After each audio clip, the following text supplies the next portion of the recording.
ஆண்டவர் ரட்சகருமாகிய இயேசு கிறிஸ்துவுடைய இனிய நற்செய்தி நாமத்தினாலே யாவருக்கும் அன்பின் வாழ்த்துக்களையும் ஸ்தோத்திரங்களையும் தெரிவித்துக் கொள்கிறேன்.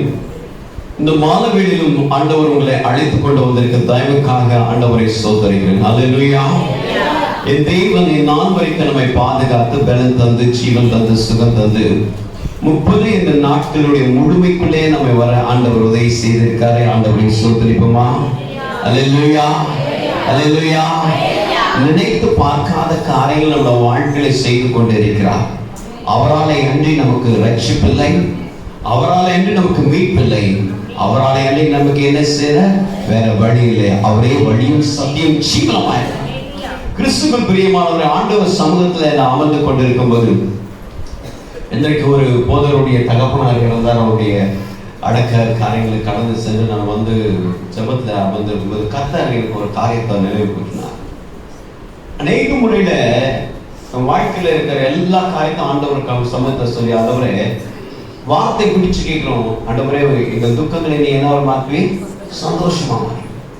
இந்த ஜபத்தை பண்ணிட்டு நம்ம வெளியில வரும்போது அதே சூழ்நிலை குறித்து அந்த பிரச்சனை குறித்து வீட்டுல பேசும்போது நம்ம அந்த ஆண்டவர் மாற்றுவார்ன்ற நம்பிக்கை போய் இதுக்கு காரணம் யாருன்னு தேடிட்டு இருக்கோம். பாத்தீங்களா? அப்போ கடவுள் எனக்கு கற்றுக் கொடுத்த ஒரு வார்த்தை, என்கிட்ட துக்கத்தையும் மாற்ற வேண்டும் சொல்லி ஜெபம் பண்ற, நீ அங்க நின்று போய் காரணத்தை சொல்லி இருக்க பத்தியா? அவர் இப்படி பண்ணிட்டாரு, இவர் இப்படி பண்ணிட்டாரு, எங்களுக்கு தெரியாது, ஒண்ணும் இல்லை, இப்படி இருக்கு அப்படி இருக்குன்னு சொல்லிட்டு இருக்க பத்தீங்களா? கர்த்தர் அதை பார்க்கிறார் இல்லம்மா. கர்த்தருடைய கண்களுக்கு அது மறைவா இருந்தது இல்லைல்ல. நீ ஆண்டவர் சமூகத்துல உன் வாழ்க்கை மாறணும், பிரச்சனை மாறணும், பலவீனம் மாறணும், குடும்பத்துல இருக்க எல்லா காரியம் மாறணும்னு சொல்லி ஜெபம் பண்ணுற. அது முடித்து கடந்து போகும்போது யாரா நின்று கொண்டு பேசி கொண்டிருக்கும் அந்த காரணத்தை சொல்லி கொண்டு இருக்க. அப்ப கர்த்தருடைய மக்களுக்கும் மற்றவர்களுக்கும் என்ன வித்தியாசம் இருக்கு? அப்ப நீ ஜெபத்தை நம்ப மாட்டேன்ற, கடவுளுடைய வல்லமை என்ன செய்யணும்? நம்ம மட்டுப்படுத்தல. ஆண்டவர்கிட்ட நம்ம சொல்லிட்ட உடனே, ஆண்டவர்கிட்ட சொல்லிட்ட உடனே ஒண்ணு இல்லை, ஒரு பொருளை வாங்கிட்டு நம்ம கடையில கொடுத்து ஒரு பொருள் வாங்கிட்டு வரோம். நம்ம கையில அந்த பொருள் இருக்கு, அந்த கையில நம்ம பொருளோட கூட என்ன செய்யறோம்? இந்த வேதத்தோட ஒரு சத்தியத்தை தான் நம்ம கேள்வி பண்றோம். இதை கேட்டு நம்ம என்ன சொல்றோம்? பைபிள் எடுத்து கையில போயிட்டே இருக்கோம். கறி வாங்க காசு கொடுத்தாங்க, கறி வாங்கிட்டு வரோம், கையில கவர் இருக்கு, கறி இருக்கு. அதை விட்டுட்டு ஒண்ணு கொஞ்சம் தூரத்துல வந்து அது என்ன கவர் காலியா இருக்குது, ஒண்ணும் இல்லை அப்படின்னு சொல்லும்போது நம்ம என்ன சொல்லுவோம்? இல்ல கறி இருக்கு, நான் இப்பதான் வாங்கிட்டு வந்தேன் அப்படின்னு சொல்லிட்டு அதை சொல்லும் பொருளை சொல்லுவோம்ல. அதே பொருள் சொல்லுவோம். யார் என்ன சொன்னாலும் சரி, எனக்கு வேதம் என்ன சொல்லுது, வேதம் சொல்ல. கையில பைபிளை வச்சுட்டு நம்ம மற்ற காரியெல்லாம் காரணத்தை கண்டுபிடிச்சிட்டு இருக்க கூடாது.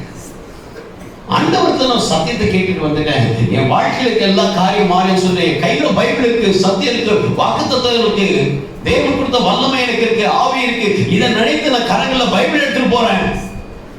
யார் என்ன சொன்னாலும் சரி, நான் இதற்கான காரணத்தை சொல்ல மாட்டேன். மாறும், என் தேவன் மாற்றுவார். அல்லேலூயா, அல்லேலூயா. 30 நாட்களில் மிக முக்கியமான ஒரு தலைப்புக்குள்ளாய் வந்திருக்கிறோம். எடுத்த ஒரு வாசிங்கள் 2 சாமுவேல் புத்தகம் 24ஆம் அதிகாரம் 16ஆம் வசனத்தை ஒரு வாசிப்போம். 2 சாமுவேல் புத்தகத்திலே 24ஆம் அதிகாரத்திலே 16ஆம் வசனத்தை ஒரு வாசிப்போம். தேவதூதன் எருசலேமை அழிக்கும்படி தன் கையை அது மேல் நீக்கின போது கர்த்தர் அந்த தீர்க்கு மனஸ்தாபப்பட்டு ஜனங்களை சங்கரிக்கிற தூதனை நோக்கி, போதும், இப்பொழுதும் கையை நிறுத்து என்றார். அந்த வேளையிலே கர்த்தருடைய தூதன் எபேசினாகிய அர்னாவின் போரடிக்கிற களத்திலே நேர நின்றிருந்தான். அல்லேலூயா, அல்லேலூயா. 17ஆம் வசனம் தொடர்ந்து வாசிப்போம். ஜனத்தின் உபாதிக்கிற தூதனை தாவீது கண்டபோது அவன் கர்த்தரை நோக்கி, இதோ நான் தான் பாவம் செய்தேன், நான் தான் அக்கிரமம் பண்ணினேன், இந்த ஆடுகள் என்ன செய்தது? அவருடைய கை எனக்கும் என் தகப்பன் வீட்டுக்கும் விரோதமா இருப்பதாக என்ன செய்தான்? அல்லேலூயா, அல்லேலூயா. விண்ணப்பம் பண்ணியது மாத்திரமல்ல, வேதம் சொல்லுகிறது 25ஆம் வசனம், அங்கே தாவீது கர்த்தருக்கு ஒரு பலிபீடத்தை கட்டி சர்வாங்க தகன பலியும் சமாதான பலியும் செலுத்தி, அப்பொழுது கர்த்தருக்கு தேசத்துக்காக செய்யப்பட்ட வேண்டுதலை கேட்கலாம். இஸ்ரவேல் இருந்த அல்லேலூயா, அல்லேலூயா. கிறிஸ்துவுக்குள் பிரியமான தேவச்சனமே, நேற்று தினத்தை நம்ம பார்த்தோம். ஆண்டவர் ஆடிட்டு பாடிட்டு வந்தாரு.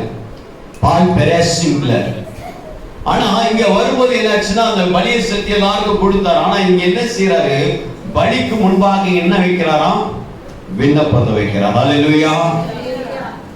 அப்படி என்றால் ஒரு விண்ணப்ப பலியை ஏறெடுக்கிறார். ஒரு விண்ணப்ப பலியை ஏறெடுக்கிறார். வாசிங்கள் 1 நாளாகமம் புத்தகத்திலே 21ஆம் அதிகாரத்திலே 26ஆம் வசனத்தை ஒருவர் எடுத்து வாசிக்க கேட்போம்.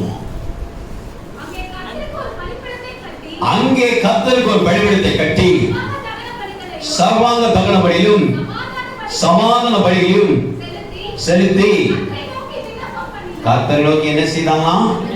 ஹல்லேலூயா. பலியை கட்டி என்ன செய்றாங்க? விண்ணப்பம் செய்றாங்க. ஹல்லேலூயா. இன்றைக்கு நம்ம பார்க்க வேண்டிய ஒரு தலைப்பு விண்ணப்ப பலி, சப்ளிகேஷன் ஆஃபரிங். அப்ளிகேஷனா விண்ணப்பம் நமக்கு தெரியும். இது சப்ளிகேஷனா பரிந்துரை என்ற அர்த்தம். ஆண்டவர்ல பரிந்துரை செய்கிறோம். ஆண்டவரே, அந்த தம்பி பேசிட்டு இருக்காருப்பா, அவருக்கு உடனே என்ன செய்யாதீங்க, அந்த நாக்கை காட்டி இருக்காரு, நாக்கு கீழே விழக்கூடாது, அவர் நாக்கு வாய்க்குள்ளே இருக்கணும் அப்படின்னு சொல்லிட்டு ஆண்டவர்கிட்ட என்ன செய்யறோம்? பரிந்துரை செய்யறோம். சில காரியத்தை என்ன செய்யறோம்? பரிந்துரை செய்யறோம். அருமையான தேவச்சனமே, இன்றைக்கு வேதம் சொல்கிறது தாவீது தன்னுடைய ஜனங்களுக்காக பரிந்துரை செய்கிறார். விண்ணப்பம் என்று சொன்னால் என்னை பற்றி சொல்வது அல்ல, பலருக்காக நான் பேசுவதுதான் விண்ணப்பம். ஹல்லேலூயா. விண்ணப்ப படிவம் நம்ம ஃபில் பண்ணி கொடுக்கிறது. பரிந்துரைகள்னா யாருக்கு ஒருத்தருக்கு என்ன செய்யறோம்? பரிந்துரை செய்யறோம். ஆமென். ஹல்லேலூயா. அது என்னன்னா, இந்த விண்ணப்பம் ஜெபத்துல இருக்கிற ஒரு மையமான பகுதி. Important section in the prayer is supplication. ஜெபத்துல அநேக காரியம் இருக்கும். ஜெபத்துல நம்ம என்ன செய்வோம்? நம்மளோட பாவரிக்கை செய்வோம். ஆண்டவருக்கு ஒப்புரவாகும். ஆண்டவரை நன்றி சொல்லி துதிப்போம். அதன் பின்பாக இதெல்லாம் செய்து முடிச்சுட்டு ஏதோ ஒரு காரியத்துக்காக ஆண்டவருக்கு என்ன செய்வோம்? பரிந்துரை செய்வோம். ஹல்லேலூயா. ஆண்டவர் அநேக முறை ஜெபித்து அவருடைய வேர்வையுடைய துளிகள் ரத்த பெருந்துளிகளால் விழுந்துச்சா அவர் விண்ணப்பத்தை ஏறெடுக்கிறார். பிதாவே பரிந்துரை செய்கிறாரு. இந்த பாத்திரம் என்னை விட்டு நீங்க கூடமா? நீங்கட்டும். ஆனாலும் என் சித்தத்தல்ல. It is not, it is என்னை பத்தி இல்லப்பா, உங்களுடைய விருப்பம் அதுவா இருந்தா எனக்கு செய்யுங்க. ஹல்லேலூயா. ஹல்லேலூயா. விண்ணப்பன்றது கடவுள் இருக்க பரிந்துரை செய்யறதுமா. நிறைய முறை மற்ற மக்களுக்காக நம்ம பரிந்து பேசுவோம். பார்த்தீங்களா? விட்டு கொடுக்காம பேசுவோம். இல்ல அப்படிலாம் இல்ல, நல்ல பசங்க ஐயோ அப்படிலாம் இல்ல, நடந்ததா கூட இருக்கட்டும், அப்படிலாம் நடக்கவே இல்லை, அப்படிலாம் இல்ல, பரிந்து பேசுவாங்க. அப்படியே உரிமையோட பேசுவாங்க. விட்டே கொடுக்க மாட்டாங்க. பார்த்துட்டு இருப்பீங்களா? ஹல்லேலூயா. என்னதான் இங்க வார்த்தை கூட ஜன்னல்ல பையன் கூப்பிட்டான் அப்படியே பார்த்துன்னு இருக்கிறது. பத்தியா? ஏமா அப்படி பாரு? இல்ல அவன் எங்க பார்க்கல, இங்கதான் பார்த்துருந்தான்னு சொல்லி பேசுவோம். அருமையான தேவச்சனமே, இன்னைக்கு வேதம் சொல்லி யாரோ ஒருத்தரை குறித்து நம்ம என்ன செய்யும்? பரிந்துரை பண்ணிக்கொண்டே இருக்கோம். அதெல்லாம் ஆண்டவர் இங்க ஒரு விண்ணப்ப படியா வைத்திருக்கிறார். ஹல்லேலூயா. இது ஒரு highest activity of the human ஆக்ஷனா. மனித சுபாவத்திலே மனிதனுடைய குணாதிசயத்திலே ஒரு உயர்ந்த குணம், உயர்ந்த ஒரு நடத்தை என்னன்னா, மற்றவர்களுக்காக நீ ஆண்டவரிடம் ஜெபம் பண்றதுதான். ஹல்லேலூயா. ஒரு நல்ல மதிப்பு, high qualification, high quality, high character அப்படின்னு நம்ம என்னை பத்தி சொன்னா, உங்களை பத்தி சொன்னா, நான் பலருக்காக ஜெபிக்கிறோம், நீங்க பலருக்காக ஜெபிக்கிறோம். அந்த விண்ணப்பம் இருக்கிறது அதுதான் நம்ம ஹை குவாலிட்டி. அதான் ஹை குவாலிட்டி. நல்லா படிச்சிருக்கோம், அழகா இருக்கிறோம், ஹைட்டா இருக்கிறோம், வலிமையா இருக்கிறோம், தாளத்தோடு இருக்கிறோம், கிருபையோடு இருக்கிறோம், அது இல்லை. மற்றவங்களுக்காக ஆண்டவர் சமூகத்தில் பரிந்து நிற்கிறோம். பார்த்தீங்களா? ஹல்லேலூயா. அதுதான் ஹை குவாலிஃபிகேஷன். இந்த விண்ணப்பத்தால தான் ஆண்டவரோடு கூட நம்ம என்ன விண்ணையே தொட முடியுமா? இந்த விண்ணப்பத்துல தான் ஆண்டவர் என்ன செய்யறோம்? விண்ணிலே தொடரும். ஹல்லேலூயா. வேதம் சொல்கிறது, ஆண்டவரே தூளும் சாம்பலுமாக அடியில் பேசுகிறேன், இந்த ஒரு விஷயம் எத்தனை நீதிமான் அழிக்க மாட்டீங்களா? 50 நீதிமான். மறுபடியும் மீண்டும் ஒரு விஷயம் பேசுகிறேன். யாருக்காக ஜெபம் பண்றாரு? யார் லோத்துக்காக ஜெபம் பண்றாரு? தனக்காக ஜெபம் பண்ற. ஆண்டவரே நான் நல்லா இருக்கேன், நான் இங்க அருமையான கானான் தேசத்துல கொண்டு வந்து வைத்திருக்கீங்க, பெத்தேல வச்சிருக்கீங்க, ரொம்ப சந்தோஷம். ஆனா லோத் எங்க இருக்காரு? சோதோம் குமாரா இருக்காரு ஆண்டவர் சமூகத்துல. ஹல்லேலூயா. விண்ணப்ப படி ரொம்ப ரொம்ப முக்கியமான படி. ரொம்ப முக்கியமானது. விண்ணப்பப்படி சொல்லப்படுது, ஆண்டவர்கிட்ட போயிட்டு சொல்றோம். கிட்டத்தட்ட பழைய ஏற்பாட்டுல 85 வகையான ஜெபம் இருக்கும். எத்தனை வகையான ஜெபம் இருக்கா? 85. There is 85 kinds of prayer in the Old Testament. அதுல ரொம்ப அதிகமா இடத்தை பிடிச்ச பிரேயர்கள் எது தெரியுமா? சங்கீத புஸ்தகத்தில் 60 சங்கீதங்கள் ஜெப சங்கீதமா, மன்றாட்டுகள் பாடலாம். The prayer songs, prayer song. காலையில் எழுந்த உடனே நம்ம ஸ்கூலுக்குலாம் போகும்போது prayer song. Oh God, bless my father, bless my mother, bless the teacher, bless the students, parents அப்படின்னு சொல்லிட்டு அப்படின்னு ஜோம் பண்ண பார்த்தீங்களா? ஒரு ப்ரேயர் பண்ணுவோம். எல்லா இடத்தும் நீராறும் அந்த பாட்டெல்லாம் இருக்கு பார்த்தீங்களா? அந்த கடவுள் வாழ்த்து பாட்டெல்லாம் இருக்கு பார்த்தீங்களா? இறை வாழ்த்து பாட்டெல்லாம் இருக்கு பார்த்தீங்களா? அதே போலதான் சங்கீத புஸ்தகங்கள் ஒரு பாடல்கள். அது என்ன பாடல்? ஜெப பாடல்கள். அல்லேலூயா. என் விண்ணப்பத்தை கேட்டேன், என் கண்ணீரை கண்ட உடனே பிரேக்மான்ஸ் எழுதுறாரு. அவரோட பாட்டு இப்ப கடைசியா பாடுற பாட்டை கூட பாருங்க. அவர் எடுத்து நான் ஒரு முறை அவர் சொல்ல ரொம்ப அழகா அந்த வார்த்தைகளை தியானிச்சு சொல்லுவார். ஆண்டவரே, என் மீது அன்பு கொண்டு எனக்காக எல்லாமே அவர் சங்கீத பாடல்கள். உதவி வரும் கண்ணோக்கி பார்க்கிறேன் எல்லாமே சங்கீதத்தை எல்லாமே அவர் ஜபதான். ஏன்னா ஃபாதர் வந்து கேத்தலிக்ல வந்தார்ல, அவர் அந்த மணியை வச்சு ஜெபம் பண்ணி பாட்டா பாடணும். அசிஸ்ட மரியே வாழ்க, உடைய நாமம் திரும்பப்படுவதாக, புனிதமாக எவ்வளவுதான் சொல்லு, வாய்ப்பே இல்லை. அல்லேலூயா. அப்படியே பண்ணிட்டே இருப்பாங்க, ஜெபம் பண்ணிட்டே இருப்பாங்க. அவங்க நிறுத்தினா கூட நிறுத்த மாட்டாங்க, அப்படியே பண்ணிட்டு வாய்ப்பே இருக்காது. அவங்க ஆரம்பிச்சிட்டாங்க மணியை, அப்படியே ஜெபம் பண்ணிட்டே இருப்பாங்க. ஃபாதர் அந்த எல்லா ஜெபத்தையும் என்ன பண்றாரு, ரொம்ப கேத்தலிக்ல இருந்து ஒரு ப்ரொட்டஸ்டன்ட்ல இந்த பாடலாம் எடுத்து ரொம்ப அழகா பாடியிருக்காரு. இன்னைக்கு நிறைய பாடல், நிறைய இந்த வயசுல கூட அவர் முட்டி போட்டு ஜெபம் பண்றாரு. நானும் ரொம்ப ஆச்சரியப்படுறேன். நான் அந்த வயசுல என்னால் நேர் முட்டி போட முடியுமான்னு சொல்லிட்டு யோசிச்சுங்க. ஆண்டவரே, எனக்கு அப்பயும் எனக்கு பலத்தை கொடுங்க. நான் ஜெபம்னா நேர் முட்டி தான் போட்டு ஜெபம் பண்ணணும். அல்லேலூயா. உட்காந்துடக்கூடாது. அல்லேலூயா. ஏன்னா அவர் ரேஸ்ல ஓடுற குதிரை மேல தான் என்ன செய்வாங்க, காசை கட்டுவாங்க. அல்லேலூயா. அதே போல ஆண்டவரே உமக்காய் ஓடிக்கொண்டே இருக்கு.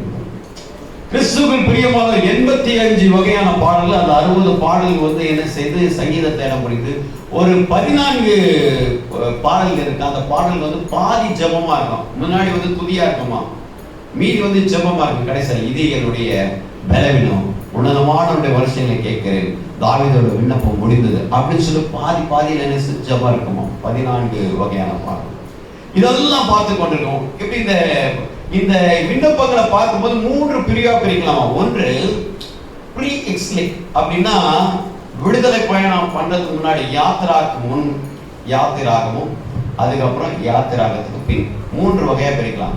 ஒன்று ப்ரீ எக்ஸ்லிக், ரெண்டாவது எக்ஸ்லிக், மூன்றாவது போஸ்ட் எக்ஸ்லிக். யாத்திராகமும் அதாவது யாத்திராகத்துக்கு முன்னாடி, யாத்திராகவும் யாத்திராகத்துக்கு பின்னாடி. யாத்திராகத்துக்கு முன்னாடி என்ன ஜனங்க அப்பதான் என்ன செய்யறாங்க, அங்கங்க செட்டில் ஆயிட்டு இருக்காங்க. ஆபிரகாம் ஜெபம் பண்ணினாரு, ஈசாக்கு ஜெபம் பண்ணினாரு, யாக்கோபு ஜெபம் பண்ணினாரு, யோசேப்பு ஜெபம் பண்ணினாரு, மோசே ஜெபம் பண்ணினாரு, ஆரோன் ஜெபம் பண்ணினாரு.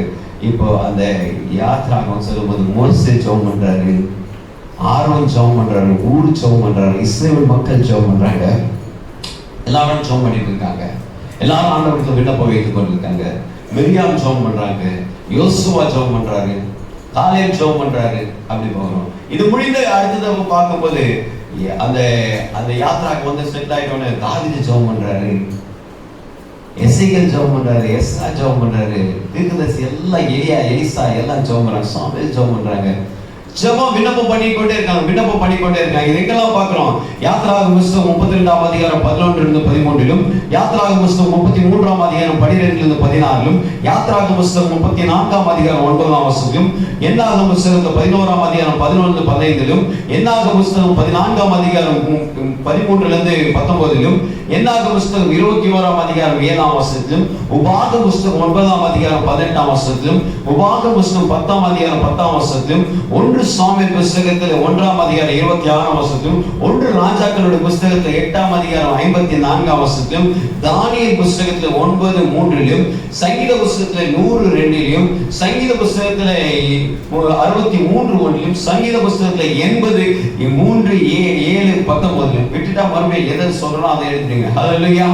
எஸ்ரா புஸ்தகத்துல 7:27, எஸ்ரா புஸ்தகத்துல 8:22, நெகேமியா புஸ்தகத்துல 2:4, தானியேல் புஸ்தகத்துல 9:4, இன்னும் சங்கீத புஸ்தகத்துல 28:2, 1 ராஜாக்கள் புஸ்தகத்துல 18ஆம் அதிகாரம் 24ஆம் வசனம். இதெல்லாம் பார்க்கும்போது கர்த்தரிடத்துல என்ன செய்யலாம்?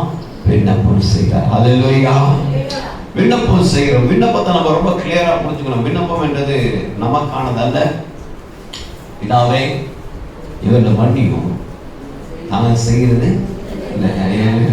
ஆண்டவர் தனக்காக என்னைக்கும் மிராக்கிள் பெர்ஃபார்ம் பண்ணல, தனக்காக என்னைக்கும் விண்ணப்பத்தை ஏறெடுக்கல.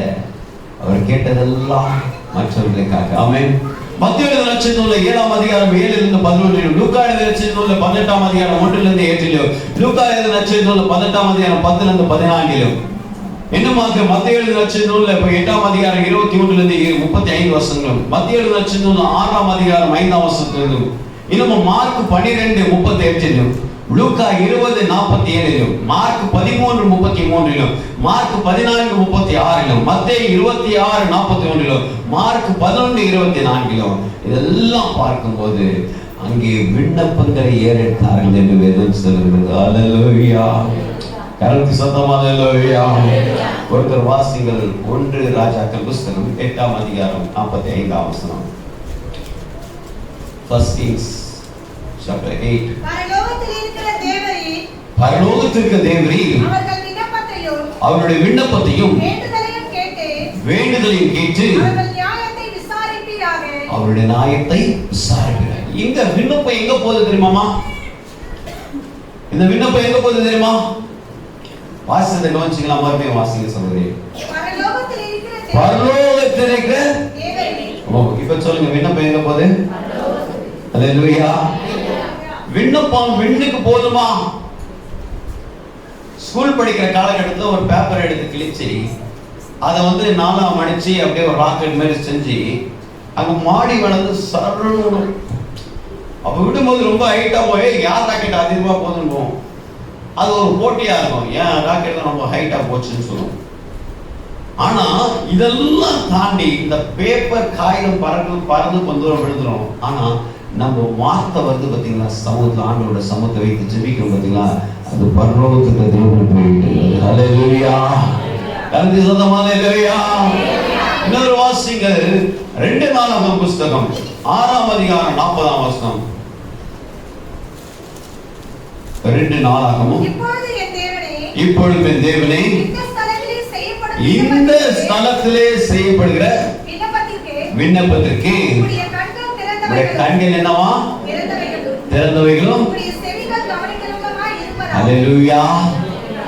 ஒரு காரியத்துக்கு ஆண்டவருடைய கண்ணும் ஆண்டவருடைய காதும் அப்படியே பார்த்துட்டே இருக்குமா. சில பேர் என்ன நடக்குதுன்னு பார்த்துட்டே இருப்பாங்க பாத்தீங்களா. ஆனா ஆண்டவருடைய கண்ணை எதுக்கு நம்ம பார்த்து? விண்ணப்பத்துக்கு கண்ணை திறக்கிறார், விண்ணப்பத்துக்கு காதை திறக்கிறார். அல்லேலூயா. இஸ்ரவேலை காக்கிறவர் தூங்குவதும் இல்லை உறங்குவதும் இல்லை. அவருடைய அந்த பிரதான கரை ஏன் தூங்கல, ஏன் உறங்கலன்னா விண்ணப்பத்தை பார்த்து கொண்டே இருக்கிறார், விண்ணப்பத்தை கேட்டுக்கொண்டே இருக்கிறார். அல்லேலூயா. அப்ப நம்ம ஸ்தலத்தில் ஏறி போற விண்ணப்பத்தை கர்த்தர் கேட்கிறார். ஆமென். அல்லேலூயா. ஜெபிக்கிற பிள்ளைகள் தேவை, ஜெபிக்கிற வீரர்கள் தேவை, ஜெப வீராங்கனை தேவை. இதான் ஜெபம், இதான் ஜெபம். கிறிஸ்துவுக்குள் வளர்ந்த எல்லா திருச்சபையிலும் பாருங்கம்மா, ஒரு ஆராதனை ஆரம்பிக்கும் முன்னாடி ஒரு 50 பேர் ஜெபத்தில் நிற்பாங்க. வளர்ந்த திருச்சபை எல்லாம். வளராத திருச்சபையில ஆராதனை ஆரம்பிக்கும் போது 4 பேர் கூட இருக்க மாட்டாங்க. ஆராதனை மத்தியில தான் வரும். ஏன் இந்த மாற்றத்தின் அனுபவம், ஏன் இந்த குறைபாடுகள் எல்லாம் நம்ம ஜெபத்துக்கு அதிகமான, ஏன்னா நம்ம அங்க ஜெபம் ஆண்டவர் இந்த ஆராதனை ஆசீர்வதித்தா நம்ம என்ன வரும், என்ன ஜெபம் வந்தாலும் அந்த ஆராதனைக்காக ஜெபம் பண்ணாம முடிக்க மாட்டோம். அதான் நம்ம சர்ச்சில் முட்டி போடுவோம். எனவே நம்முடைய திருச்சபையோட வளர்ச்சி எதன் கையில இருக்கு, யாரோட கையில இருக்குன்னா முழங்கால் படிக்கு விண்ணப்பத்தை ஏறெடுக்கக்கூடிய முழங்காடிகளும் அவருடைய கையில இருக்குது. அல்லேலூயா. அல்லேலூயா. இந்த மாதிரி உங்க வாழ்க்கையில கொஞ்சம் மாறணுமா, ஜெபத்துக்கு முக்கியத்துவம் கொடுக்கணும். ஆராதனை நேரம் முடிஞ்சு நம்ம 1/2 மணி நேரம் பேசுறோம், ஆனா ஆராதனைக்கு முன்னாடி கொஞ்சம் 1/2 மணி நேரம் ஜெபத்தை ஆண்டவரோட பேசுங்க. அல்லேலூயா. அந்த வித்தியாசத்தை பாருங்க. இத்தனை வருஷமா நீங்க இப்படி போயிட்டீங்க, இப்ப இந்த வருஷத்துக்கு இப்படி மாறுங்க. 8:30 to 9 மணி வரைக்கும் பேச்சு அப்படின்றத விட 6 to 7 வரைக்கும் ஜெபம், அப்புறம் ஆராதனை அப்படின்றது ஒரு கோட்பாடுக்குள்ள நீங்க வாங்கல, வித்தியாசமான வாழ்க்கை நீங்க எதிர்பார்ப்பீங்க. அல்லேலூயா, அல்லேலூயா. ஏன்னா பிசாசு உங்களை பொய் சொல்ல வைக்கவே என்ன செய்வான், உங்களை யாராக்கிட்ட ஒருத்தர் மாட்டிடுவான். உங்க கணவர் கேட்பாரு ஏன் லேட்டுன்னு, ஐயா முடிச்சது லேட் ஆயிடுச்சு. ஆராதனை பொழுது வேஸ்ட் ஆயிடுச்சாமா, நம்ம எங்கன்னா நின்று பேசிடுவோம், யாருன்னா நின்று பேசிடும். அப்ப நம்ம வீட்டுல போய் சொன்னா அவங்க கிட்ட நின்று பேசினா திட்டு விடும், முடிச்சா ஒழுங்கா வீட்டுக்கு வர வேண்டியதான்னு சொல்லிட்டு. அப்ப முதல் போய் ஆரம்பிப்போம், ஐயா முடிச்சது லேட் ஆயிடுச்சு. அதுக்கப்புறம் இன்னும் கொஞ்சம் காரியங்கள். அவர் ஒரு ஆவிக்குரிய ஒரு சகோதரன் என்ன பேச சொன்னா நிறைய காரியங்கள் சொன்னாரு. நான் நிறைய அபிஷேகத்தை நிறைஞ்சேன், வார்த்தை சொல்ல தெரியாது, அபிஷேகத்தை சொல்ல. அப்படியே அம்மா ரைட் ஓகே. அப்ப சரி இதை பண்ணுமான்னு சொன்னா உடனே கோபப்பட ஆரம்பிச்சாங்க. என்னம்மா இப்பதான் நீ அபிஷேகத்தை நிறைஞ்சேன்னு சொல்ற? அடுத்தடுத்து போய் அப்படியே கொப்பளிக்க வேண்டியதா இருக்கும். கிறிஸ்துவுக்குள் பிரியமானவர்களே, ஆண்டவர் நம்மோடு கூட பேசிக் கொண்டிருப்பது விண்ணப்ப பலி. அல்லேலூயா. 3 விதமான விண்ணப்ப பலிமா, 3 விதமான. ஒரு விண்ணப்ப பலி என்னன்னா, வேதத்தை வாசிக்கிறோம், ஆபத்து காலத்துல ஆண்டவரத்துல விண்ணப்பம் வைக்கிறோம். அல்லேலூயா.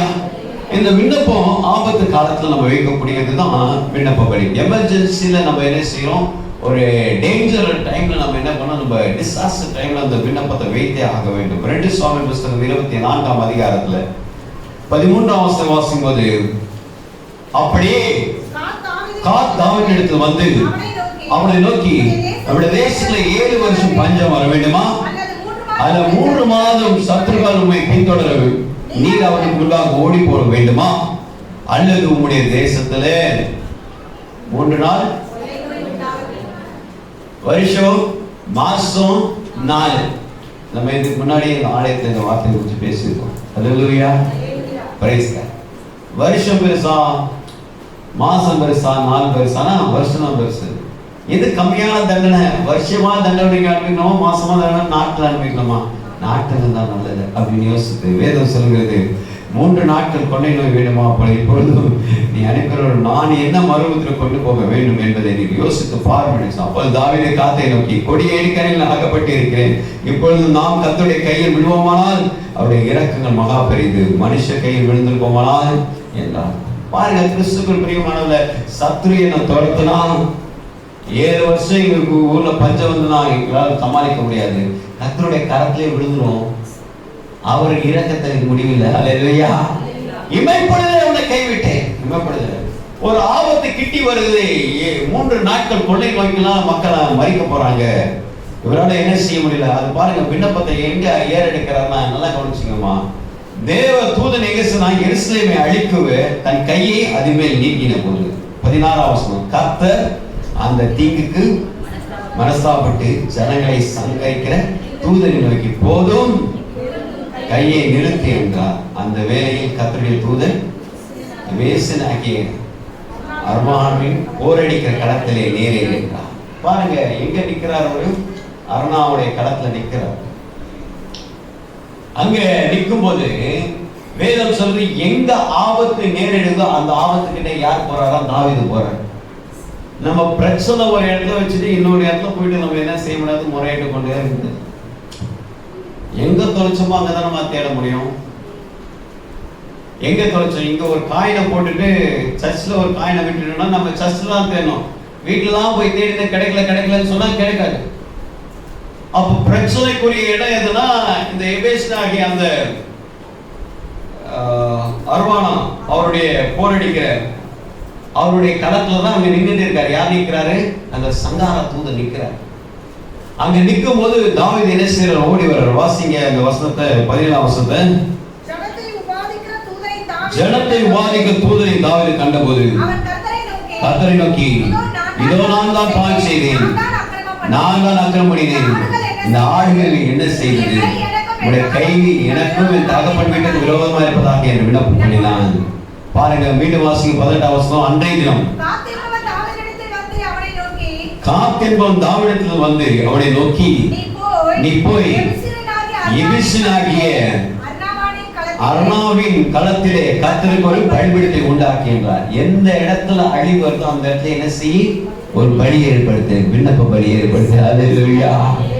அருமையான தேவச்சனமே, கிறிஸ்துவுக்குள் பிரியமானவர்களே, இன்றைக்கு கர்த்தர் நம்ம சொல்கிறார், தூதனுடைய கை எங்க நிக்குது? அந்த களத்துல நிக்குது. அந்த களத்துல போய் பலி செலுத்த ஆரம்பிச்சான். ஆமென். அல்லேலூயா.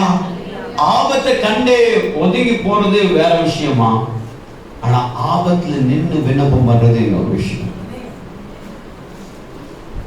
ஆபத்தை கண்டு ஒதுங்கி போனா இன்னொரு ஆபத்து வரும், இன்னொரு ஆபத்து கண்டு ஒதுங்கி போனா இன்னொரு ஆபத்து வரும், இன்னொரு ஆபத்து கண்டு அப்படியே ஒதுங்கி போய்கொண்டே இருக்க முடியும். அப்ப நம்ம வழி என்னன்னே நமக்கு தெரியாது. ஆனா இந்த ஆபத்து மத்தியில நாம் என்ன செய்யணும்? வேதம் சொல்லி சங்கீத புத்தகத்தில் 50ஆம் சங்கீதம் 15ஆம் வசனம், ஆபத்து காலத்தில் என்னை நோக்கி கூப்பிடு, நான் உன்னை விடுவிப்பேன். வேதம் சொல்லுகிறது, ஆதியாகமம் புத்தகம் 35ஆம் அதிகாரம் 3ஆம் வசனம், ரொம்ப பரிச்சயமான வசனம். யாக்கோபு சொல்லுகிறார், எனக்கு ஆபத்து நேரிட்ட இடத்துல கர்த்தரின் விண்ணப்பத்தை கேட்ட இடத்துக்கு நான் மீண்டும் போவேன். அந்த இடம் பேரு என்னது? எல்பெத்தேல். அல்லேலூயா. அங்க பலி செலுத்தினார். எல்பெத்தேலே ஆண்டவருக்கு விண்ணப்பம் செய்யறார். ஆபத்து வரும்போது ஆண்டவருக்கு நம்ம என்ன செய்யணும்? பலி செலுத்தணும். விண்ணப்ப பலி செலுத்தணும். விண்ணப்ப பலி செலுத்தணும். ஆண்டவரிடத்துல நம்ம விண்ணப்பம் சொல்லி ஆகணும். அங்க பெட்டிஷனை போட்டுடணும், அங்க பரிந்துரை செய்யணும், இங்க அங்க இங்க அங்க நம்ம சொல்லி தெரிஞ்சு கொண்டே இருந்தா அது மனுஷங்க ஆவியில இருக்குமா? பரிசுத்தாவியை பெற்றவங்க வித்தியாசமா யோசிக்க ஆரம்பிக்க வேண்டும். வித்தியாசமா யோசிக்க ஆரம்பிச்சோம். சின்ன பிள்ளைங்க, ஆவி பெறாத பிள்ளைங்க, ஞானஸ்தானம் இருக்காத பிள்ளைங்க எதுனா பேசிட்டு போலாம், அது ஒன்றும் தப்பு கிடையாது. ஆண்டவர் மன்னிச்சுடுவாரு. ஞானஸ்தானம் பெற்று அபிஷேகம் பெற்ற மக்கள் நீங்க அந்த மாதிரி பேசியிருந்தா கர்த்தருடைய பார்வைக்கு அது கன்னியா இருக்கும், ரொம்ப கன்னியா இருக்கும். அந்த மாதிரி பேசினா ஒத்துருவார் ஆண்டவர், ஏன்னா ஞானஸ்தானத்துக்குள்ள சரி விட்டுரும். ஆனா ஞானஸ்தானத்துக்கு சகோதரன் நீ ரொம்ப உஷாரா, ரொம்ப ரொம்ப உஷாரா அந்த வார்த்தைகளை சொல்லுவோம். வேதம் தான் வாசிக்குது, எனக்கு ஆபத்து நேர இடத்துல நான் ஒரு இடத்துல பலி செலுத்தி வந்துட்டேன், அந்த இடத்துக்கு நான் என்ன செய்வேன்? மீண்டும் நான் போவேன். வேதம் சொல்லி யோனாவின் புஸ்தகத்துல 2ஆம் அதிகாரம் 1ஆம் வசனத்தை ஒரு வாசிப்பாங்க. யோனாவின் புஸ்தகத்துல 2ஆம் அதிகாரம் 1ஆம் வசனத்தை வாசிப்பாங்க. அந்த மீனின் வயிற்றிலிருந்து யோனா, அல்லேலூயா, பாருங்க எங்க இருந்து கூப்பிடுறாரு? ஆபத்து இருந்த இடத்துல இருந்து கூப்பிடுறாரு. அல்லேலூயா. மீன் வயிற்றுல போடும்போது ஆபத்து வந்துருச்சு. அந்த ஆபத்துல இருந்து ஆண்டவருக்கு விண்ணப்ப பலியே எடுக்கிறார்.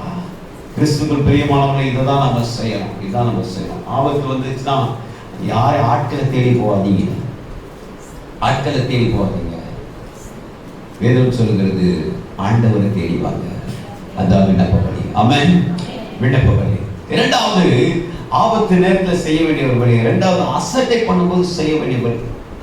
நம்ம நிறைய பேர் நம்மளை அசட்டை பண்ணுவாங்கம்மா, ரொம்ப ரொம்ப அசட்டை பண்ணுவாங்க. நாங்கள் படித்த கல்லூரிக்கு இது ரொம்ப ஃபேமஸான ஒரு பலி. எங்கள் சாரெல்லாம் நாங்கள் கிண்டல் பண்ணதில் வந்து இப்போ நினச்சா கூட எங்களுக்கு ரொம்ப யோசிக்கமாக இருக்கும். எங்கள் சார் ஒருத்தர் தான், அவர் பேர் வந்து பேராசிரியர் பெரியாதாசன். அவர் படங்கள்லாம் நடிக்கக்கூடியவர். அப்போ ஒரு காலகட்டத்தில் அவர் என்ன செஞ்சார், ஒரு படத்தில் நடிச்சு தேசிய அவார்ட்லாம் வாங்கி கருத்தம்மான்னு சொல்லிட்டு. இப்போ அவர் மாடி மேலே ஏறும்போது நாங்கள்லாம் சொல்லுவோங்க, இவருன்னா பாடம் எடுக்க வராரு, கள்ளிப்பால் ஊற்றி சாவடிக்க வராரு. அவரு என்ன இவ்வளோ வருஷமா நான் பாடம் எடுத்துருந்தேன், இந்த பசங்களுக்கு இப்படி சொல்லுதுன்னு சொல்லிட்டு எங்கள் கிளாஸ் வரதே கிடையாது. பசங்க கூட கிண்டல் பண்ணுறாங்க சொல்லி அவ்வளோ அவ்வளோ அவர் கோச்சு போயிட்டாரு. அதனால அந்த பாடத்தில் ஒன்று அர்த்தமே எங்களுக்கு புரியாமல் போயிடுச்சு. அசட்டை பண்ணும்போதெல்லாம் நம்ம செய்ய வேண்டிய ஒரு காரியம் ஆண்டவரை விண்ணப்பம் இருக்கு. 1 சாமுவேல் புத்தகம் 1ஆம் அதிகாரம் நமக்கு ரொம்ப பரிச்சயமா தெரிஞ்ச வசனம். அவர் 17ஆம் வசனத்துல அன்னால என்ன செய்தாங்க? அவருடைய இன்னொரு, அதாவது வாசிக்கமா வாசிக்கிறோம். 1 சாமுவேல் புத்தகத்திலே 1ஆம் அதிகாரத்திலே வேதத்தை வாசிக்கும் போது 7ஆம் வசனம், அவள் கர்த்தருடைய ஆலயத்தில் போகும் சமயத்திலே வருஷந்தோறும் இந்த பிரகாரமாய் செய்வாள். அவள் மனமுடி ஆக்குவாள். அப்பொழுது அவள் சாப்பிடாமல் அழுது கொண்டே இருப்பாள். எல்லா வருஷத்தும் அப்படிதான் பண்ணுவாங்க. எவ்ரி இயர் யார் என்ன செய்வாங்களா? வேதம் சொல்லுகிறது, எல்கானாக்கு 2 மனைவிகள். ஒருத்தர் பேர் என்னவா? அண்ணா. இன்னொரு பேர் என்னவா? பெனினா. அடிக்கடி அண்ணால ரொம்ப ரொம்ப ரொம்ப ரொம்ப திட்டுவாங்க, கேவலப்படுத்துவாங்க, அசட்டை பண்ணுவாங்க. அசட்டை பண்ணும்போதெல்லாம் அவங்க அழுதான் கடைசியா ஒரு ஆயுதம் நினைச்சிட்டாங்க. எப்போ அசட்டை பண்ணலாம், பேசுறது வார்த்தை அழுதுனே வந்துடும். என்ன இப்படி சொல்லிட்டாங்க, அப்படி சொல்லிட்டாங்க, குழந்தைத்தனமா. ஆனா ஒரு வருஷம் மாறினா என்னன்னா, அவர் தேவனுடைய ஆலயத்துக்கு போய் விண்ணப்பம் பண்ண ஆரம்பித்தார். வேதம் சொல்லு, அவள் போய் மன கசந்து மிகவும் அழுது கர்த்தரை நோக்கி. அல்லேலூயா. உங்களை யாரா கிண்டல் பண்றாங்களா? பதில் கிண்டல் பண்ணாதீங்க. போய் என்ன செய்யுங்க, ஆண்டவரத்துல விண்ணப்பம் வைங்க. உங்களை யாரும் அசட்டை பண்றாங்களா, யாரும் அவங்களை ஒதுக்குறாங்களா, யாரும் அவங்களை வேணாம்னு சொல்றாங்களா, யாரும் அவங்களை ரொம்ப டார்ச்சர் பண்றாங்களா, ஒண்ணு செய்யுங்க. அவங்களுக்கு நம்ம பதில் செய்யணும்னு சொல்லிட்டு நீங்க சுற்றி கொண்டு திரும்பி கொண்டு இருக்காதீங்க. வேணும் சொல்லு, ஒண்ணு செய்யுங்க. ஒரு வருஷம் ஒரு மாற்றுங்க. எல்லா வருஷமும் அப்படிதான் இருந்துட்டீங்க, அழுதுட்டீங்க, அழுது போதும். ஆனா ஒரு வருஷம் அண்ணாது மாறினா, அழுத நாட்களுக்கெல்லாம் சாமுவேல் வரல. ஆனா விண்ணப்பம் செய்யும் போது யார் வந்தா? வாழ்க்கையில அசட்டை பண்ணும்போது தேடுற ஒரே இடம் கர்த்தருடைய வார்த்தை, கர்த்தருடைய சமூகம். அங்க போய் விழுதணும், அங்க போய் விழுதணும், அங்க போய் விழுதணும். நிறைய முறை நம்ம சில தமிழ்ல வந்து நம்ம அசட்டை பண்ணும்போது முதல் தடவை அம்மா கிட்ட சொல்லுவோம், ரைட்டு நம்ம கேட்கணும்னு கேட்டுருவாங்க. அப்பா கிட்ட சொல்லுவோம், அப்பா போய் கேட்டுருவாரு. தொடர்ச்சியா நீ சொல்லிக்கொண்டே இருப்பேன், நீ என்ன பண்ணாம அவரே ஒண்ணு சும்மா பண்ற அப்படின்னு மாறிடும். அந்த அம்பு உண்மையிலேயே பாய ஆரம்பிச்சிடும். நீ எப்பவுமே அப்படிதான் இப்போ அப்படின்னு சொல்லிட்டு உங்களே அவங்க அசட்டை பண்ண ஆரம்பிச்சிருவாங்க. ஆனா ஒன்று நீ செய்ய வேண்டிய காரியம், கர்த்தருடைய ஆழத்தை கடந்து சென்று தேவனுடைய சமூகத்தில் மன விண்ணப்பத்தை செய்ய வேண்டும். அசட்டை பண்ணுகிறவருடைய ஆண்டவர் வேதம் சொல்லுது, சங்கீத புத்தகத்தில் 22ஆம் சங்கீதம் 24ஆம் வசனம், அவர் உபத்திரப்படுவருடைய உபத்திரத்தை அற்பமாயினார், அருவருக்காம. வேதம் சொல்லுகிறது, அவர் முகத்தை மறைக்காமல் இருப்பார். யாருமே அவர் அற்பமா எண்ண மாட்டாருமா, யாருமே அருவருக்க மாட்டார். வேதம் சொல்லுகிறது. அவர் விண்ணப்பம் வைக்கிறேன். நீ அசட்டை பண்ணும்போதுலாம் அங்க ஒரு இடத்துல பண்ணும். 12ஆம் வசனம் சொல்லு, 1 சாமுவேல் புத்தகம் 1:12, கர்த்தருடைய சந்நிதியிலே வெகு நேரம் விண்ணப்பம் பண்ணியிருக்கார் வேதம் சொல்லுது. தொடர்ந்து 26ஆம் வசனத்திலும் விண்ணப்பம் பண்ணினாள் என்று சொல்லி, 27ஆம் வசனத்திலும் விண்ணப்பம் பண்ணினாள் என்று சொல்லி, அவர் வருந்ததோடு படி செலுத்த போகும்போதெல்லாம் விண்ணப்பப்படிதான் செஞ்சாங்க. ஆமென், அல்லேலூயா. வருஷந்தோடு பலி செலுத்தும் போது அழுகை செஞ்சுட்டாங்க. ஆனா ஒரு வருஷம் மாறி விண்ணப்பம் பலி செய்ய ஆரம்பிச்சு சாமியார் வந்துட்டாங்க. இப்ப நன்றியோடு அவங்க பலி செலுத்துறாங்க. அருமையான தெய்வச்சனமே, நாம செய்ய வேண்டிய ஒரு காரியம், நம்ம அசட்டை பண்ண போதெல்லாம் என்ன செய்யணுமா, விண்ணப்பம் அப்ளிகேஷன் நாங்க போட்டுருங்க, சப்ளிகேஷன் நாங்க போட்டுருங்க. ஆண்டவரே, என்ன ரொம்ப வேதனைப்படுத்துறாங்கப்பா, ரொம்ப காயப்படுத்துறாங்கப்பா. அவங்களுக்கு மாறா சொல்லாதீங்க, எனக்கு இந்த மாதிரி நீங்க பண்ணிட்டீங்களே அப்படின்னு சொல்லிட்டு மண்ணை தூக்கிட்டு சாபனா கூட்டு இருக்காதீங்க. நான் இந்த முட்டையை உடைச்சு நான் சொல்றேன், அப்படிலாம் முட்டையை உடைச்சு அந்த இதெல்லாம் பண்ணி அப்படிலாம் பண்ணாதீங்க. அது முட்டை இருந்தா நீ ஆம்லேட் போட்டு சாப்பிடுது. அது வந்து நடு வீதியில வந்து வெடிச்சு கிறிஸ்துவர் பண்றதுமா நிறைய கிறிஸ்தவர் முட்டை உடைச்சு சாப்பிடும் சத்தம் பண்றாங்க. இதெல்லாம் நீங்க மாறணும், இதெல்லாம் மாறணும் அப்படிலாம் நீங்க சொல்லிருக்காங்க. அவங்க கிட்ட போயிட்டு நான் முட்டி போட்டு ஜபம் பண்ணா இப்படி ஆயிடும் அதெல்லாம் சொல்லாதீங்க. அவங்களுக்கு ஜபம் தெரியாது, மற்ற காரியம் தெரியாது. நீங்க பண்ண வேண்டிய ஒரே இடம் ஆண்டவர் சமூகத்தில். ஹல்லேலூயா.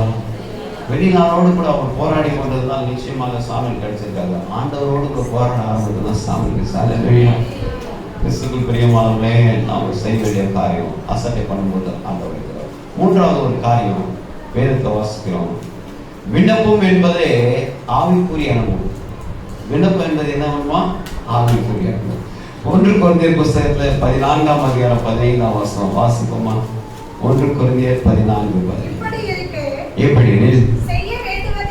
செய்ய வேண்டியது என்ன? நான் ஆவியோடு விண்ணப்பம் பண்ணுவேன். அல்லேலூயா. இந்த வசனம் நமக்கு தெரியுமே. இன்னொரு வசனம் என்னது? நான் ஆவியோடு பாடுவேன். எப்படி ஆவியோடு கருத்தோடு பாடுறோமோ அதே போல ஆவியோடு விண்ணப்பம். நமக்காக எவ்வளவு அதிகமா நம்ம சொல்லணும், எவ்வளவு ஆண்டவர்கிட்ட கதறுவோம், அதே போலதான் மற்றவர்களுக்காக நம்ம என்ன செய்யணும், ஜெபிக்கிறார்கள். வேதத்தை வாசிக்கிறோம். எபேசியர் புத்தகத்துல 6ஆம் அதிகாரம் 18ஆம் வசனம் வாசிக்கும் போது முடிக்க போறோம். சொல்லுங்க, சீக்கிரம் வாசிங்க.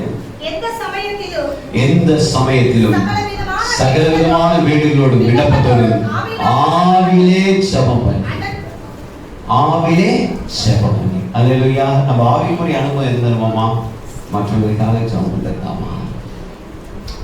ஆவிக்குரிய அனுபவம் இருந்தோமா, மற்றவர்களுக்காக ஜெபம் பண்றதா, மற்றவர்களுக்காக ஜெபம் பண்ற, மற்றவர்களுக்காக ஜெபம் பண்ற. அல்லேலூயா. எத்தனை பேர் தேசத்துக்காக ஜெபம் பண்ணி வரலையா சொல்லுங்க பாப்போம். எத்தனை பேர் ஊழியத்துக்காக ஜெபம் பண்ணி வரலையா சொல்லுவோம். எத்தனை பேர் சபைக்காக ஜெபம் பண்ணீங்க? எத்தனை பேர் சபை போதற்காக ஜெபம் பண்ணி ஒரு அல்லேலூயா சொல்லுங்க? எத்தனை பேர் சபை மக்களுக்காக ஜெபம் பண்ணி ஒரு அல்லேலூயா சொல்லுங்க? பிரைஸ் தான். இந்த நாள் மாத்திரம் இல்லம்மா, எல்லா நாட்களும் நீங்க இந்த ஜெபத்தை ஏறெடுக்கணும். அல்லேலூயா. இதுதான் ஆவிக்குரிய பிரகாரமான ஒரு வளர்ச்சி. இதுதான் ஆவிக்குரிய பிரகாரமான வளர்ச்சி. அந்த வளர்ச்சியில் நம்ம ஈடுபடும் 3 விதமான பலிகளில் ஆபத்து நேரும் போது இந்த விண்ணப்ப பலி தான் ஏறெடுக்கணும். அசட்டை பண்ணும்போது விண்ணப்ப பலி தான் ஏறெடுக்கணும். நீங்க ஆவிக்குரிய பிரகாரமா வளர்ந்தா விண்ணப்ப பலி தான் ஏறெடுக்கணும். எனவே இப்படிப்பட்ட ஒரு காரியத்தை நம்ம நினைத்திருப்போம். கர்த்தர் நம்மை ஆசீர்வதிப்பார்.